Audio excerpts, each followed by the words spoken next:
Hello guys! Hello! This is for Gemini. Gemini, welcome dito sa aking channel, Kapalaran 888. Welcome!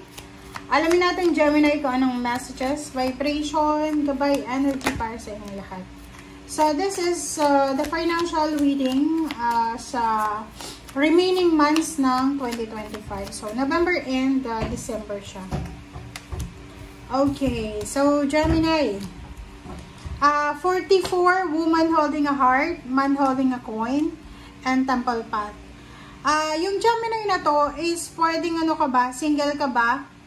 Single, looking for a relationship. Pero yung relationship na hinahanap mo ay hindi siya yung typical na relasyon. Parang ang nakikita ko sa'yo dito, Gemini, babae ka man or lalaki, LGBTQ or ano pa man na gender mo.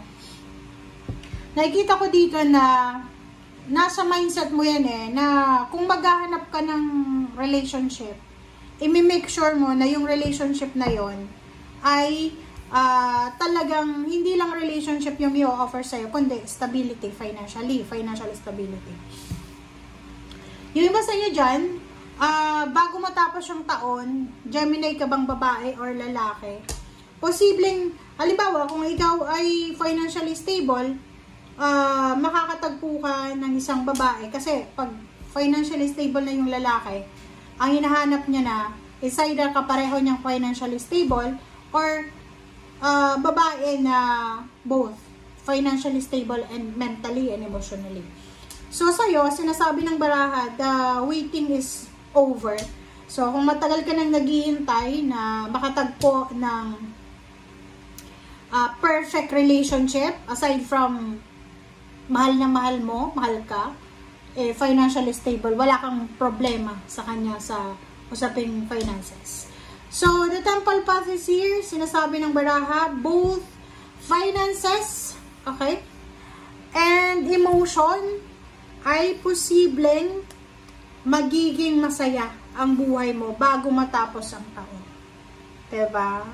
Congratulations, Gemini, kasi sa 3 cards na yan, possible na makatanggap ka ng good news tungkol sa pera. Pwedeng nag-apply ka ba ng trabaho or kung ano ba yan na money matters na hinihintay mo.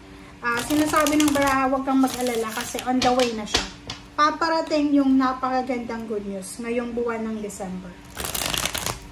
Congratulations in advance.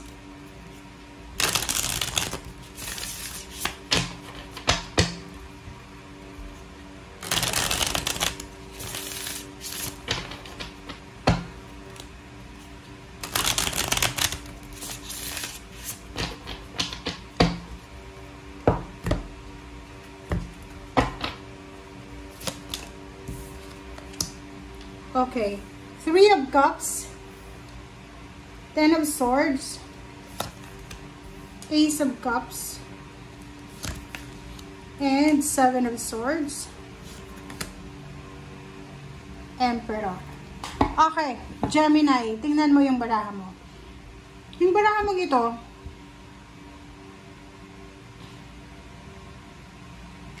sinasabi ng baraha dyan sa'yo na ihanda mo daw yung sarili mo. You need to prepare yourself. Kasi meron kang isa-celebrate na recognition, awards, rewards, achievements. Ngayong maybe November and December.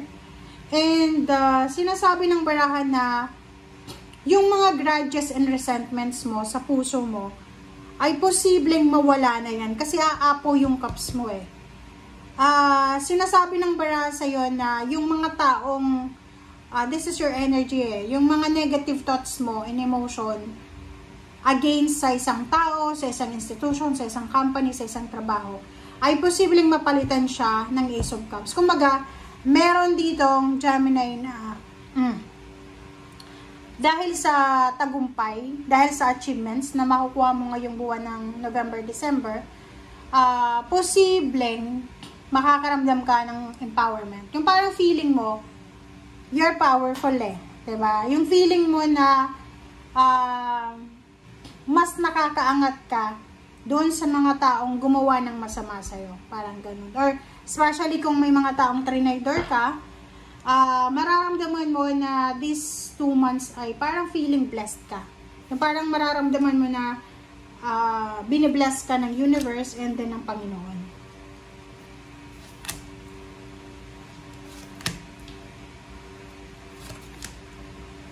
Alright.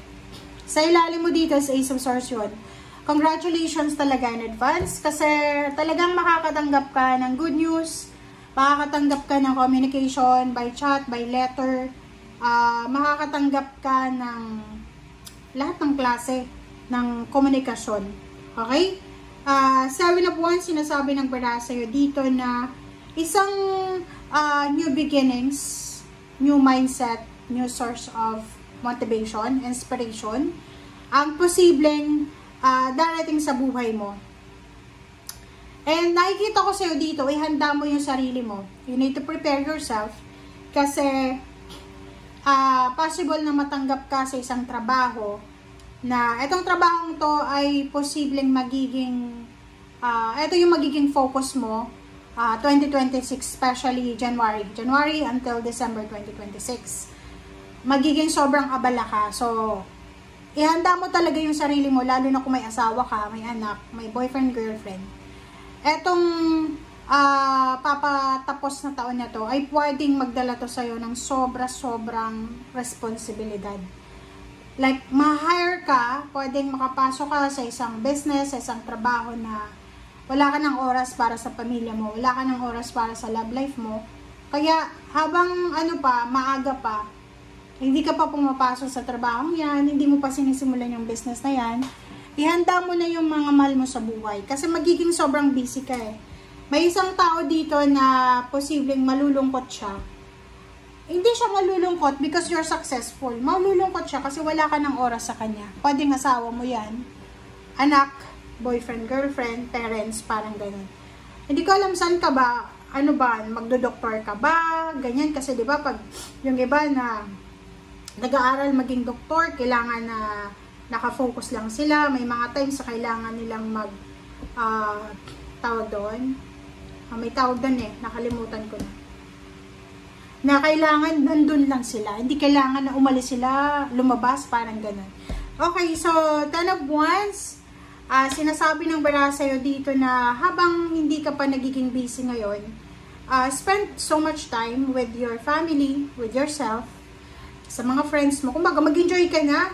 Yung 2 months na to, November, December, kung saan may celebration, join ka as long as invited ka, di ba?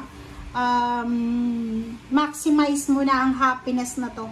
Okay? And yung time na makapag-enjoy ka. Kasi pag pumasok ka na dito, sa Zero the Fool na to, papunta sa 9 of Cups, talaga magiging sobrang busy ka na. Okay? Thank you guys for watching. Bye!